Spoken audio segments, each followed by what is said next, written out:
Hello, friends, and welcome to week 14 of the Launch Sequence podcast with Space Tomato. Of course, not only Space Tomato, though. Today I have with me Drazen, once again, back on the show, here to talk with me a little bit about some of the games we saw that interested us at Gamescom. Well, that you saw. I didn't get to watch it. But also, we are going to go into a a permanent topic of Star Citizen.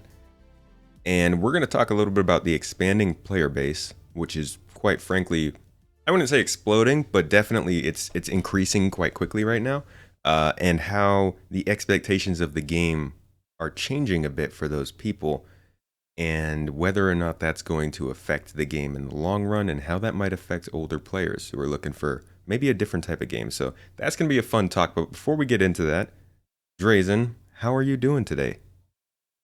I'm doing great, man. Have had a wonderful weekend, beautiful weekend down here in Houston. Got to hang out with the family, get some grocery shopping done, play a little Nice. bit of Star Citizen with the org yesterday. We had a massive, almost 40-player operation that went down pretty much without a hitch. So, Check out the great Garden weekend for Interstellar. me. Oh yeah. How about you? How's your weekend been, dude? Well, mine's been good. We were out at the Sierra Nevadas for a little while. Me, my wife, and a bunch of friends. We were out there, and we um, spent just a couple days relaxing. And it was the first time we'd all seen each other in years. Well, some of us, and it was a really good time. It was great, and it's interesting now. We usually were talking about how our weeks went, but we're recording this episode on Sunday because I was on that trip on Friday when we normally film. So we're doing this. If you're hearing this, then I'm probably on an airplane headed across the country. We're actually going to see my sister. So that's, yeah, got a lot going on right now, but doing well. Absolutely. Yeah. And if anybody isn't following Space Tomato on his socials, which I'm sure he'll plug, just so you guys know, apparently Space Tomato makes a good beer pong partner. So, you know. I do. I don't know. I don't know how Uh-huh. you figured that out, but it's probably It somewhere on the was internet. thanks to the missus. You can Oh, give okay. her Yeah, all the that makes credit. sense. Yeah. That makes sense then. Because I was like, the person that I was partnered with probably wouldn't have. Yeah, so that makes more sense. But yeah, we had some fun. It was good times, man. It was good times. Well, let's get into it. Let's talk a little bit about Gamescom and the interesting stuff that came out of Gamescom. And we won't stick on this for too long, but I want to hear a little bit more about what happened last week. Absolutely. Yeah, while you were streaming, actually, I watched the kickoff on Wednesday, which the kickoff actually happened on Tuesday, but I saw the second day of it, and they jumped right in hot in the action with a new game called 9 to 5, which is a 3v3v3 game. I would liken it to a higher stake Rainbow Six Siege. They didn't show too much about it. It looks like it's an objective based game where you're fighting against two enemy teams besides your own team to secure objectives or just eliminate the enemy team. Looks kind of interesting. I'm wondering if it'll be kind of a new segment of multi team games out there. Does it look different from other games of its time? I mean, you said, it looks like Rainbow Six Siege, and I'm on the website now. It does look like they're, kind of marketing towards that audience. How does it differ? I think it differs just based on they don't have like the unique players. So with Rainbow Six Siege, you have different operators that have unique abilities. Hmm. This looks to even the playing field a bit more, where it's just your character and whatever weapon that they have, with maybe some grenades. So seems to be a very even playing field, but involves strategies of fighting two different teams at one time, with your team being to coordinate as well. Just seems very interesting. It looks like it's bringing a different level of immersion to the shooter environment, something we haven't really seen all that much. So, Okay, I haven't heard of the studio either. It looks like mhm. it's going to be free to play. That's interesting. I'll keep an eye out. It's not, if it's not sci-fi, then it might not be for me. But it does sound like it'll be fun as a garden game, maybe for people who like that squad gameplay. Absolutely. Yeah, and then the next one I'll jump right into is a game called Dolmen. It is a new sci-fi game. It's an indie action adventure RPG. You always told me I need to get more into indie games. Well, this Yeah. just might be my entrance into indie games. So, seems pretty cool. We saw some gameplay footage of the game itself. You're a player that's cast into a hostile alien world known as Rivian Prime, and your main job is to bring back these crystals with a unique property. It's the area is called the Dolmen. You get to allow interaction between different realities with these crystals, revolutionizing space exploration and changing the world as we know it forever. So it's sci-fi, some fighting aspects with some, melee and guns. Looks really, really interesting. So I definitely see some alien inspiration in here. absolutely. Yeah. Yeah, it looks like it'll be a pretty fun game. It might just get me started into the indie environment. So who Cool. knows? Cool. Well, yeah. That's, These. Is this a multiplayer game?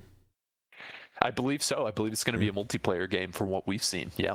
These squad-based multiplayer games and just gosh, I mean, I'm just thinking about when we used to play. When both me and you were kind of big on consoles, and Mhm. I didn't play PC games, but I remember seeing what was kind of coming out with PC games, and it was generally fairly similar to consoles, at least in terms of these bigger games. And so few of them compared to now were multiplayer. So many of these games are multiplayer based now because of how easy it is, and I guess how lucrative it can be for because of that longevity of a multiplayer game. But man, every game, like every game coming out, and they're like, play with your friends.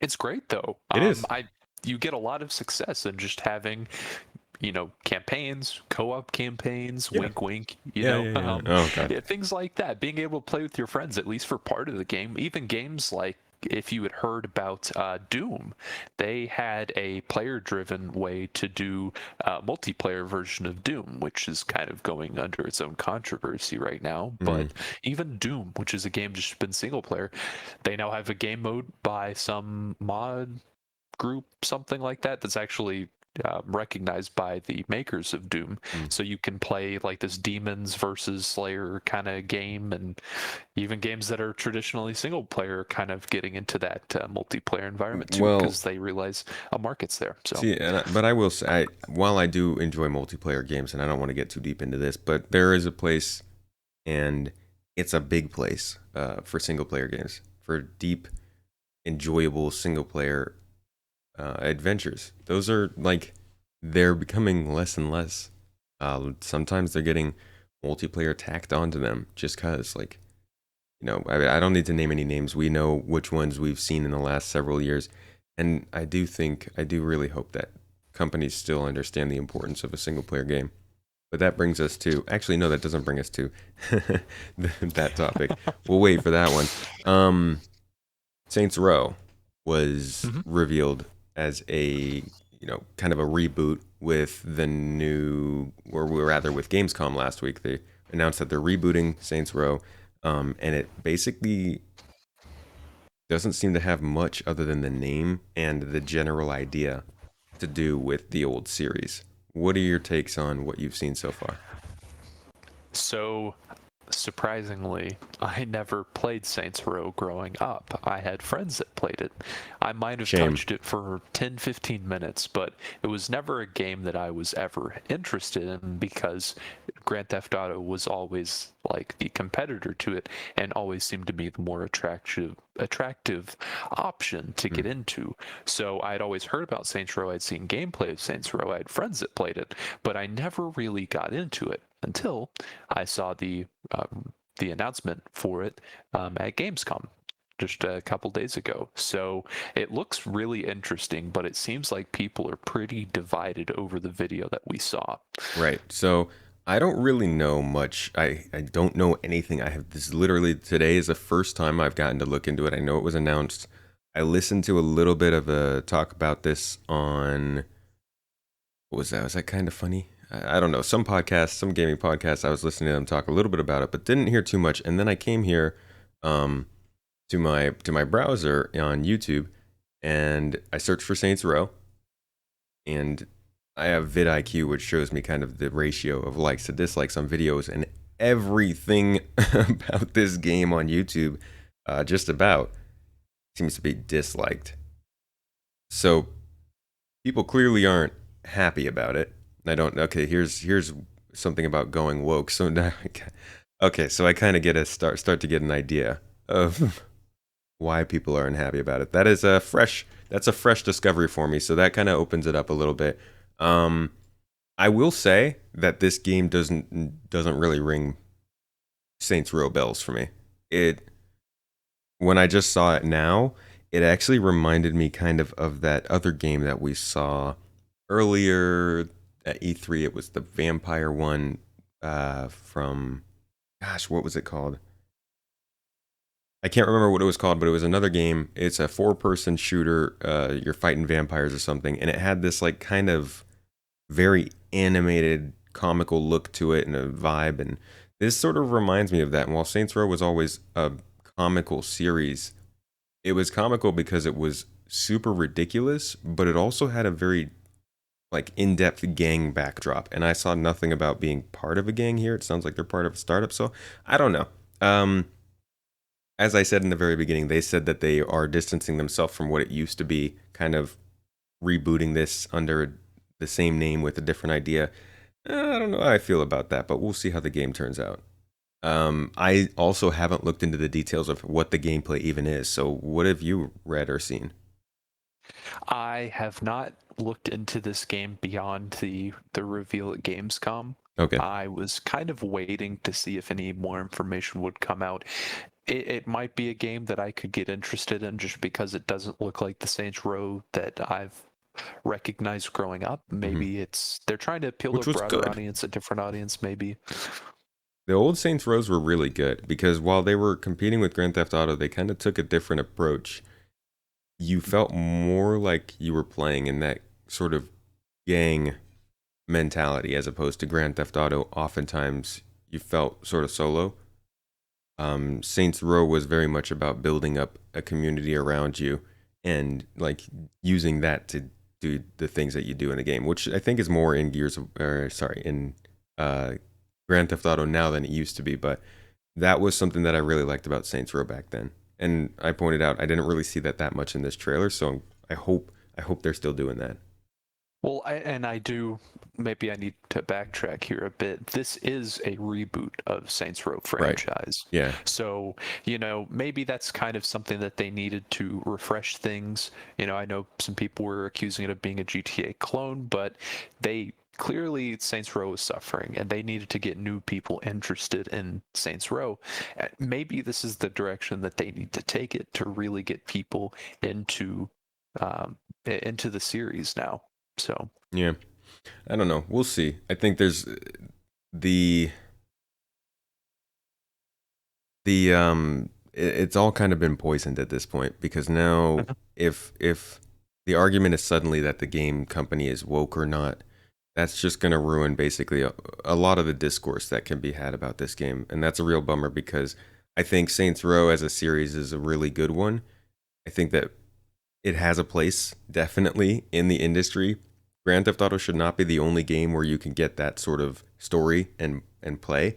Um, so I really do hope that this like we can figure out a way to actually have a conversation about this game as we move forward. But we'll see. We'll see. yeah, I hope so as well. I mean, wokeness for the sake of being woke is a little silly in my opinion, but when it's there for a good reason and to spark a broader conversation, I understand and agree with it, but it's one of those things where you have to be very, very careful about how you handle it because you don't want to divide your fan base. Which they're again, all these companies, they're companies. They want to generate revenue, which is they have to take one stance or another on it when it comes to things like that. So, Hmm. Yeah, it's I don't know. We'll see. Maybe for all we know, maybe it's satire. We really don't. maybe, I don't know much yeah. about the game, so I'll have to learn more. I'll have to look for more to read on it. But for now, that's what we've got on Saints Row. Let's move on to. Actually, I want to talk about Alien Elite Fireteam because Okay. this is a game that we've been talking about for a while. We've been looking into, and it's something that I think people in our community in the garden on the Discord, where we are right now, I think a lot of people are interested in finding a squad based game where we can kind of just kick back, relax, and maybe take a break from the more hardcore suffering that Star Citizen brings upon us. So this is one I've been looking into but haven't really seen played. Have you seen it on Twitch or YouTube or anything like that? Absolutely. A good friend of ours, you might know him. His name's Execute. Our favorite Australian, our second favorite Australian, sorry. Hmm. He was actually playing Alien Elite Fireteam. I didn't get to see him play it. I talked about it. He said he enjoyed it. I immediately went on Twitch to watch some streamers play it. And actually, I caught a Star Citizen streamer playing it with some people. I got to get some of his feedback on what he thought of the game. Hmm. It seemed like he was enjoying it. He really liked it because you can be like a medic or an explosive expert or, you know, things like that. People who put down turrets or engineers, things like that. From the feedback that I had gotten from some other people that I didn't know, was that it is a game that is meant to be played with your friends. The Right. AI, when they take over the characters that you go through levels with, are not very smart, so it makes for a very painstaking single player experience. Hmm. But if you're playing it with friends, it seems to be pretty fun. A nice shooter game I that could have. people could enjoy. Yeah, I could have guessed it wasn't going to be great without friends. It's yeah, they Yeah, probably put the AI in there as like a well, we have to, but that makes sense. We'll have to test that out as we come up. The last game we wanted to absolutely. talk about before we got to the main topic today, though, is Halo Infinite, which we know now is launching without co-op or Forge. And I just want to be the first to say, actually, I'll probably be the 1 millionth to say, as a Star Citizen fan, I I understand. We both understand delays.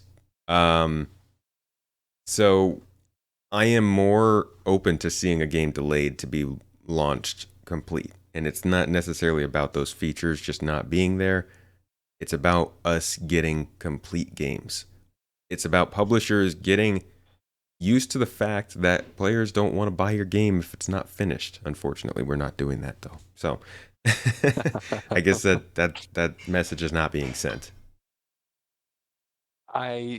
For myself, I will buy a Halo game if it's incomplete because I love Halo Oh, to so the will I. ends of this earth. It is I it mean, is something where I'm not going to be a hypocrite about it. Yeah, I tell people don't pre-order, don't pre-order, don't pre-order. But when I really, really, really believe in a game, Star Citizen, Cyberpunk, Halo, when I really believe in a game, I'll do it. But you have to understand the risk that you're taking and know that it's not only on that developer that gave you an unfinished game, but it's also on you for buying it for knowing that being it's that not idiot. finished, you know? Yeah. Yeah. There are very, very few franchise. I think they're probably only Halo at this point is the only franchise that I still trust enough to pre-order. But even then, we've been proven time and time again that companies can just kind of mess it up, mess it all up. Mhm.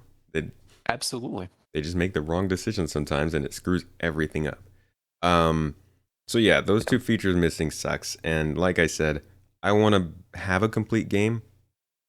Very annoyed about this, and I'm gonna, I'm gonna be your average gaming person in 2021. I'm gonna yell about this, come out on my podcast and talk about it. Probably say it on the stream, make a couple tweets, and then I'm gonna go buy the game because unfortunately that's just what happens. And I want to freaking play the game. I've been playing, waiting for this game for years.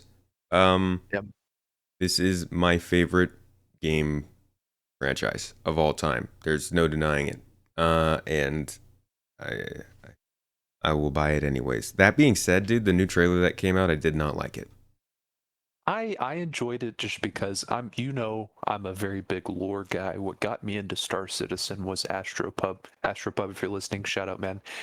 Got me more into Star Citizen than I already was, and digging into Halo lore or Star Wars lore gets me so much more engaged with the franchise as a whole. I love lore.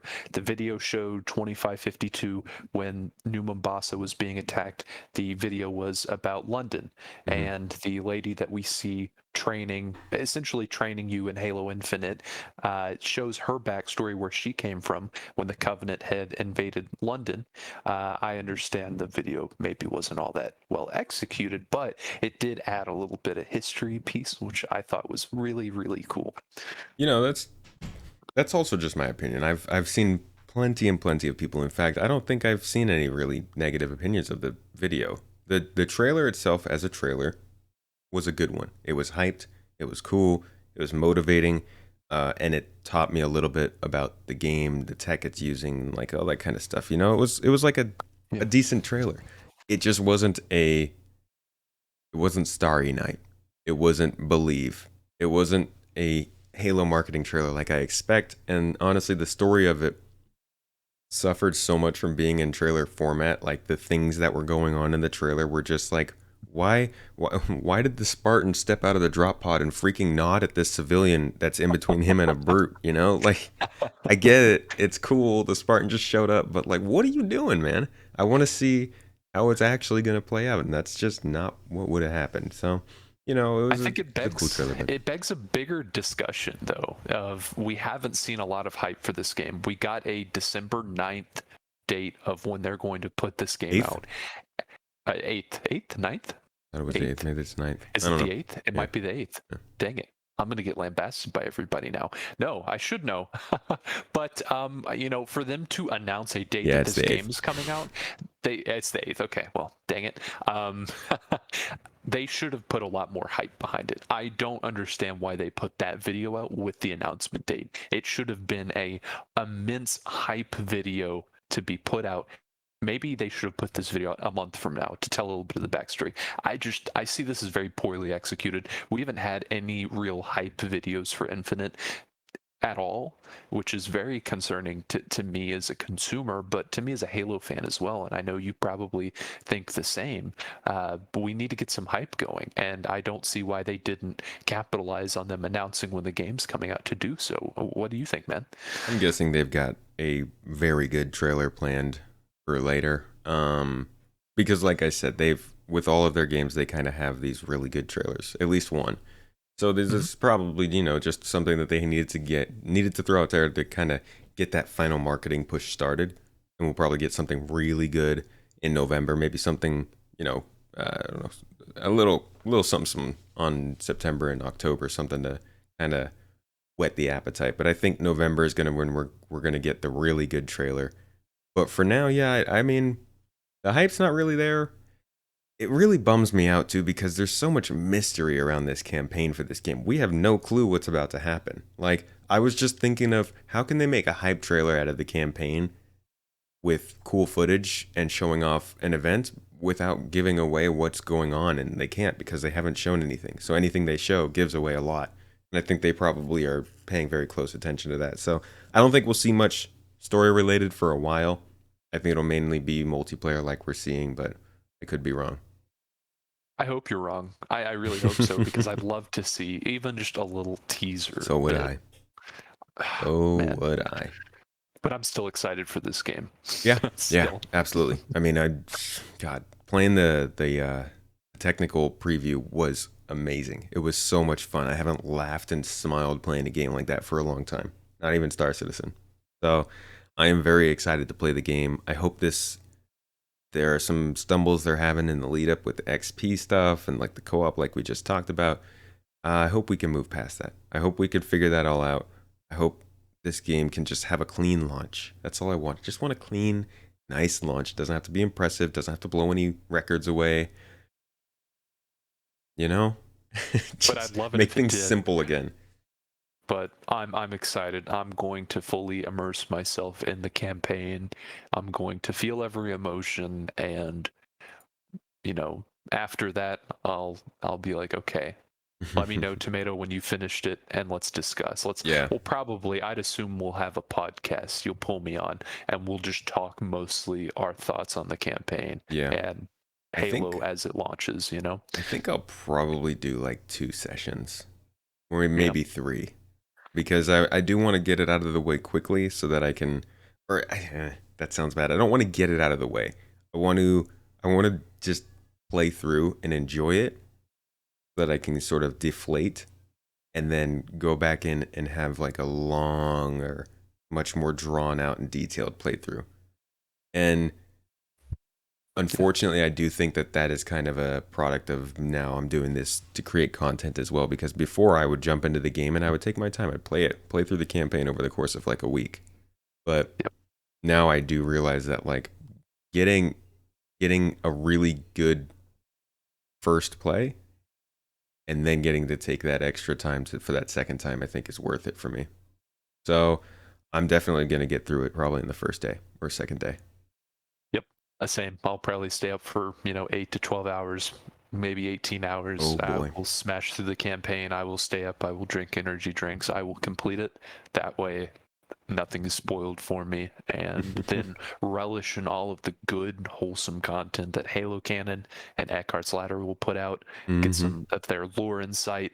I'll get to hang out with you and stream. We can talk about it, discuss, and see where the state of the Halo franchise stands post Halo Infinite campaign, and maybe get some thoughts on the multiplayer as well. And hopefully by that point we'll know what's going to be happening with Forge and custom games, because I know we're going to have some custom games going on here in the garden. So if you guys aren't on Discord, come join us, because we're going to be playing a crap ton of Halo. So Yep. And as always, you can find all of that down below in the show notes or the video description. And so let's go ahead and get to Star Citizen. Let's talk about the big topic of the day. And before we get to that, I do want to thank all the supporters who are watching this live on the Discord. If you don't know already, or if you do know but maybe haven't jumped in, consider it. We have a Patreon on Patreon where you can go and you can support Space Tomato. Whether you are a stream watcher, whether you're tuning into this podcast, you like the YouTube videos, you enjoy hanging out in the org or the Discord server, everything that we do is funded by our supporters, and it helps a ton.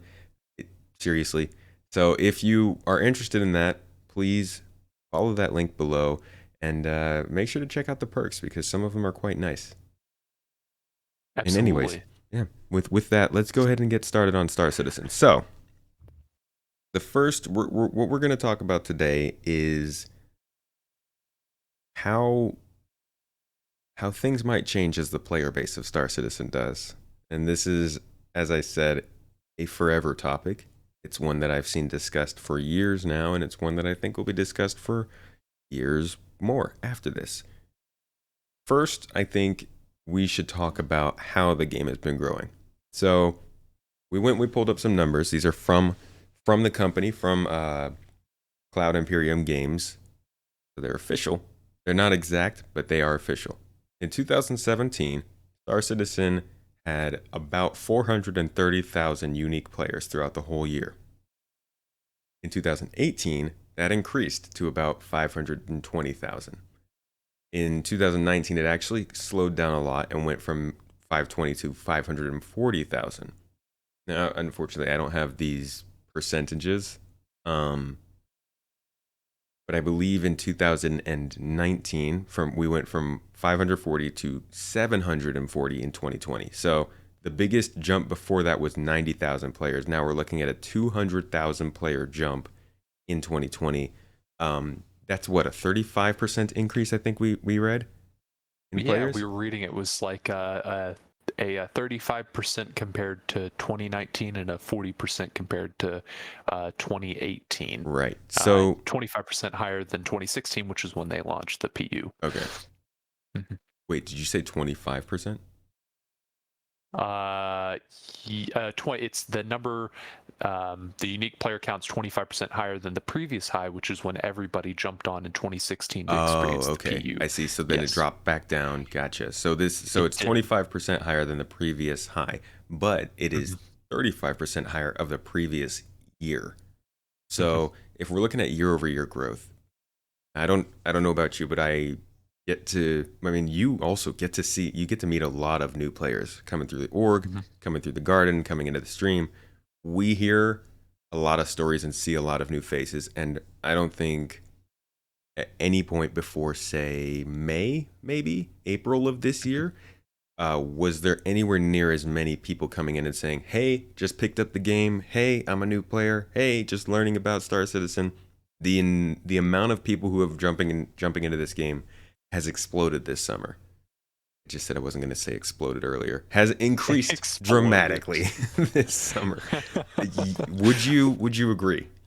I agree, and I'll even take it a step further, and kind of in line with the notes that I had just jotted down for this. I firmly believe we will see double the 2017 number of 430.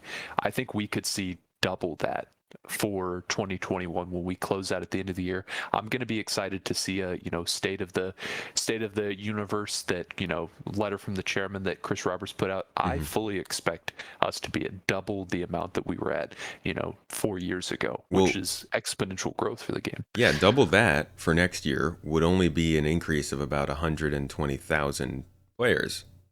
Hmm. And I mean, just looking at the increases, just last year there were 100,000 new players. This year is going to blow that out of the water, I feel. So Hmm. I think I agree with you. We could see close to 900,000 players this year, if not more. And that does beg the question, how big can this game get while it is still catering to the very specific experience that it's always tried to sell the original backers and even backers up until, we'll say, I don't know, 2017, 2016, when Hmm. 3.0 was just coming out. The idea of this game has changed.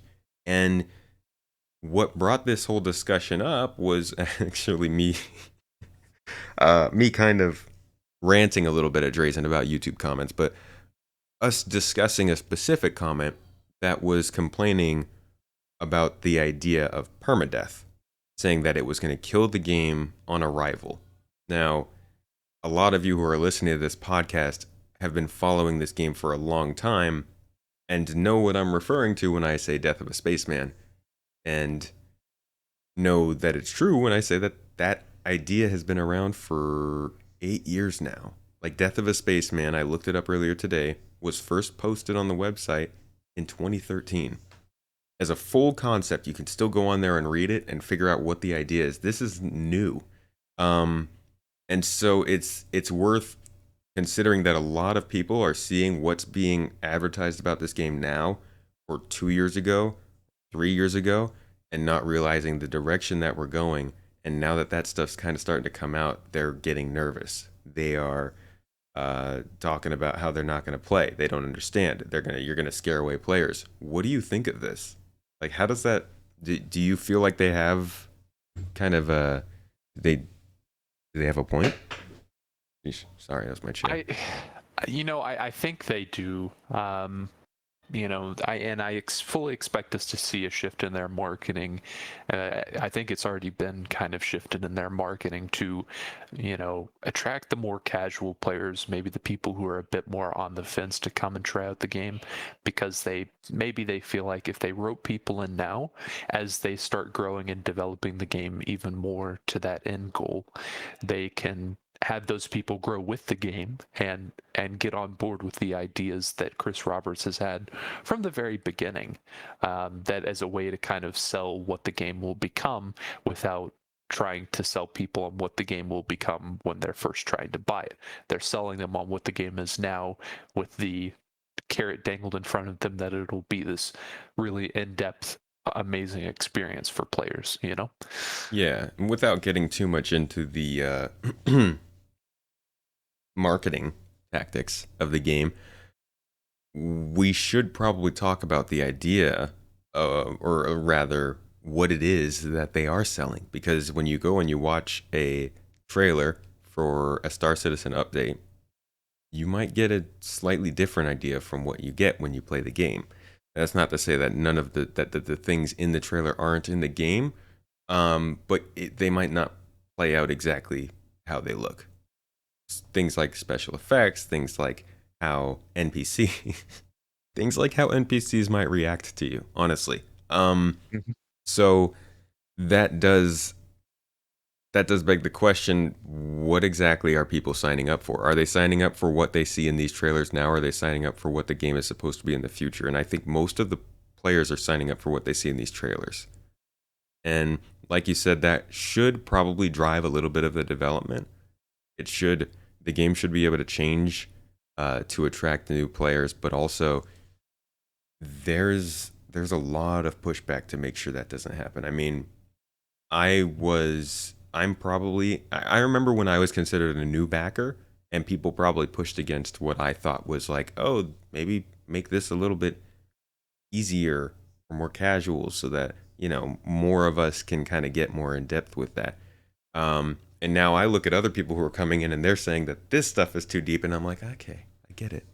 I mean, that started to happen years ago, but now Um, I think it's going to start to happen in a big way with these huge increases. But you think that they're doing the right thing, or rather, not doing the right thing. I won't say that they are doing anything about it yet. I think they're still on the trajectory of what they want to do at CIG, and I think it will always come down to what Chris wants. But you think they're going to start to bend? I don't think they're going to bend necessarily. I think you'll start seeing shifts. But I don't necessarily. It's not going to be like a very brunt force kind of thing. And in terms of their marketing, I don't believe. I think we might start seeing it casually starting to be slipping in that way, but nothing too brash for sure, because they can't really afford that. That'll just make people not want to back the game or get into the game or get back into the game to put more money into it. Because at the end of the day, it's a lot of it is driven by the backers, by the financials that they can get into this game. So I think there's something to be said about how difficult these things are to do for the average player. If we look at something like the medical system, they don't need to bend and make changes to that for casual players to be able to play it. And that's kind of, I think maybe that's why this might not actually be that much of an argument. If somebody looks at a total system and says that's too complex for me, I can't play that, that's one thing. But if you then let them know, hey, you don't have to do that to take part in that. Like you don't need to carry around a medical tool and know how to mix the drugs to solve a certain injury just because you're a ground soldier and you might get injured. That's not for you. You have a med pen, that's all you need. Stab yourself, get up and go. So it might honestly come down to CIG making sure that people understand that everything that happens in the game also has a much, much simpler derivative that you can do that isn't going to hamper all of your gameplay. But I also think that comes down to the difference between features and systems. Features being things like that, which can change and can be scalable, versus systems like, say, Death of a Spaceman, which is a rule everybody has to abide by. And so the difference between bending features sorry about that. The difference between bending features in order to create easier gameplay for people is much, much easier to consider than saying no more permadeath. Because absolutely, permadeath is a big that's a pillar of the game. Like you can't just halfway that. hmm no, I don't think, and I don't think it's necessarily halfwaying it. I think it's putting it in the tiers that we see and stages of completion, so that when the servers are stable enough to handle Death of a Spaceman or similar features, it makes sense because people aren't getting punished for server instability or 30Ks, but instead we're seeing a casual progression of, okay, a soft version, a bit more of an intense version, and then the final version, the penultimate, or the, premium Death of a Spaceman experience. Right. I believe it's going to coincide with the state of the server and the game as a whole, and it's just not going to be boom. All right, Death of the Spaceman's here. Good luck. Yeah, and I think CIG is smart enough to they're smart enough to be like, okay, people are going to complain because they're 30K'ing and losing their stuff. That's not like don't base the feedback on the feature on that, because that's obviously something that's going to get fixed. But the truth is that some people just want a much more casual experience than I think Star Citizen will ever give, even with those simplified versions of gameplay. There are people who cannot be bothered to ride a train to their spaceship, even though you won't have to do that every time. You can change your spawn point, but just the idea that this game is willing to go out of its way to make you spend more time doing stuff like that is enough to make some people back away.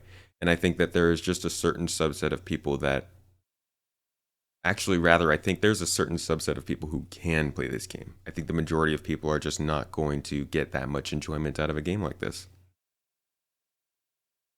Yeah, I think people will end up eventually coming around to the idea.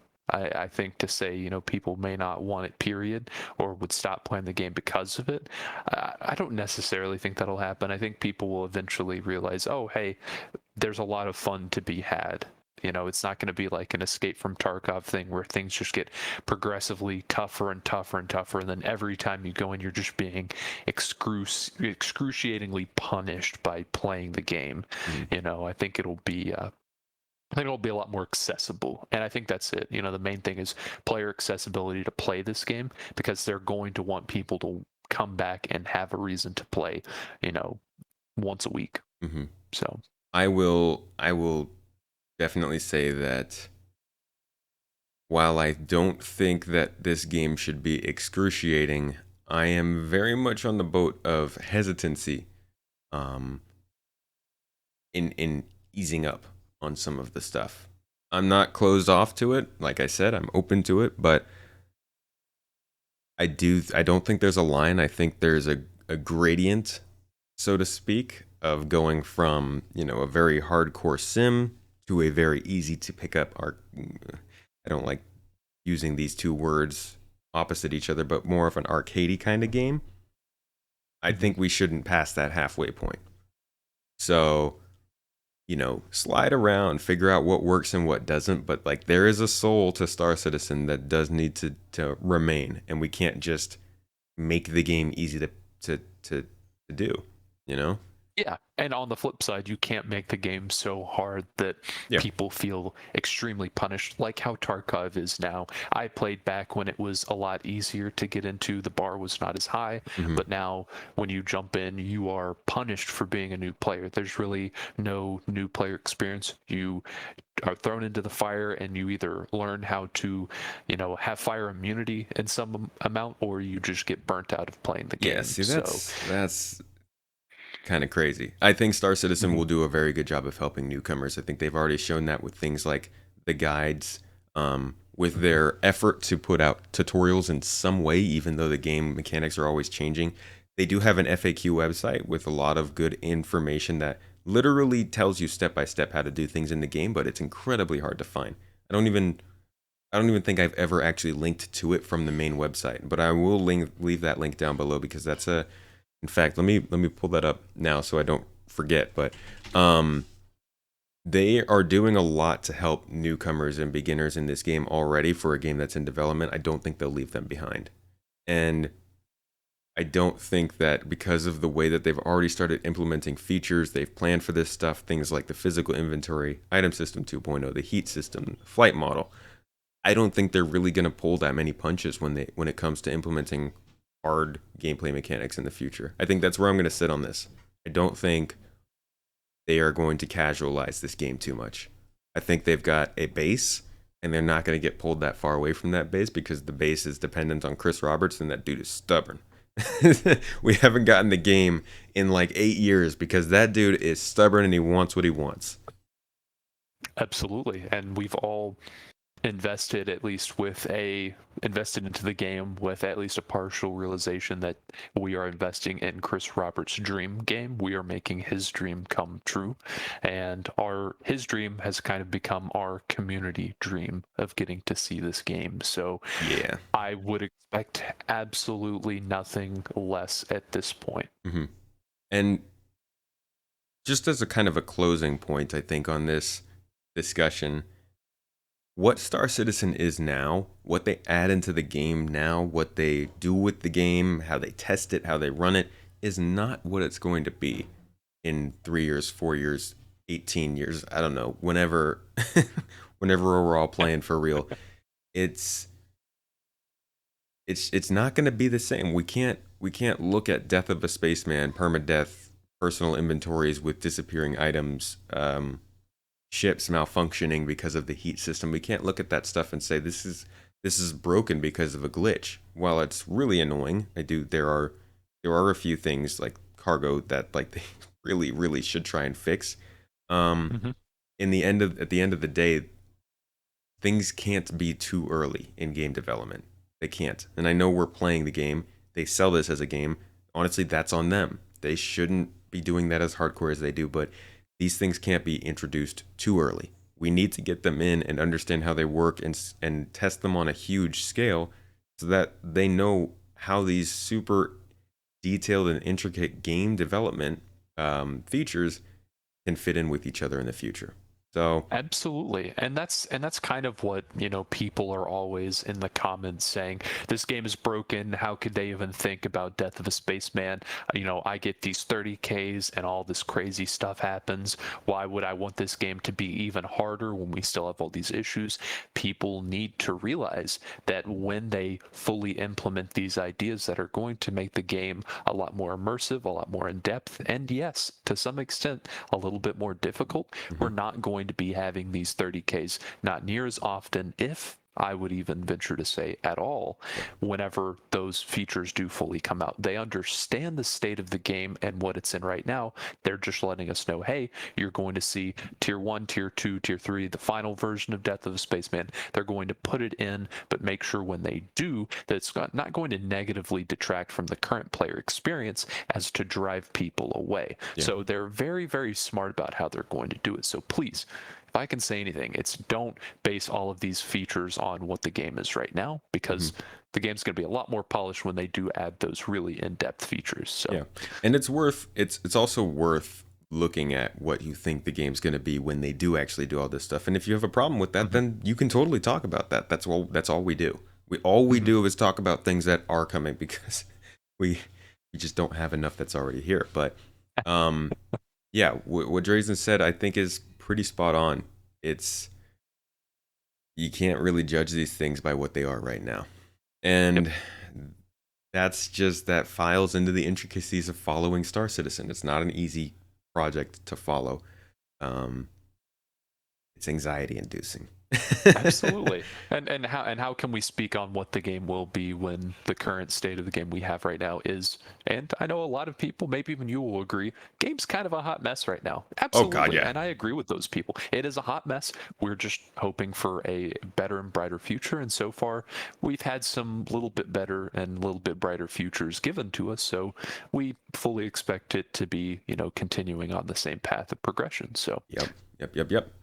anyways, I think that was a good talk. I think we kind of Yeah. got through the topic. It was a higher up view of it, but I think the bottom line is that while game elements are coming into this game and they might feel overcomplicated, they might feel too early. Um, Understand that there is a lot that goes into them that allows you to tackle things simply or complicatedly. I don't know. And they are all planned for something that's not here yet. So I'm not trying to quiet those sort of criticisms, but think about them first. Because if everything was simple in this game, then this game wouldn't last very long. They need to make things complex and they need to make things simple. And I think it's worth looking at these features like the personal inventory and looking at how they might affect us now and considering that maybe that's why they're here, so that they do affect us and they can figure out how to balance that. But again, Mhm. this is a very open topic, to be honest. I don't think that this game will be over casualized. I don't think that this game will be changed very much by newcomers. I do think that we're going to have a lot of discourse and disagreements as people come to terms with some of this stuff. But that's why I made my channel. That's why I do this stuff. I made Space Tomato as a way to not only share the news about Star Citizen, but to explain it, to help people try and understand what makes it special and good. And I hope that does help. Drazen, do you have Absolutely. anything that you'd like to say in closing? No, I mean, I think the point that I made just a little bit ago about, what people's mindset needs to be when they think about Star Citizen really sums up all of my feelings for the game. But I'm excited for the future. I'm excited to see what the rest of the year looks like. Hmm. Very excited for CitizenCon. Yeah, that's it. I'm excited for the future. Yeah, this is going to be an exciting 2 months. We won't touch on it too much. We will actually have a lot of CitizenCon talk in the next like 4 episodes of the podcast. I'm going to be bringing on different guests, and we will actually have a special episode where I bring on 2 good guests and we talk a little bit about what we expect at CitizenCon, previous CitizenCons, and all that kind of stuff. And if you haven't, check out my stream over on Twitch, where I will also be looking at different CitizenCon moments from the past few years. We'll be talking about what we didn't get from these shows, what we expect this year, and all that kind of stuff. And of course, subscribe to this channel, please, if you're watching the podcast on the channel. And if you're listening via audio, make sure to subscribe. Maybe leave a little review on Apple Podcasts, Spotify, wherever you might be listening to this. Um, I'd like to thank supporters for helping to fund all of this. Thank you so much for making this possible. And thank you all for coming out live if you are here. Drazen, I'd like to thank you for coming and being a guest today. I hope you enjoyed the talk. Yeah, man. Always do, man. Cool. And this is the road to CitizenCon, so we will hopefully have some interesting stuff to talk about next week. But please, I'll see you there. And have a good week. Thank you.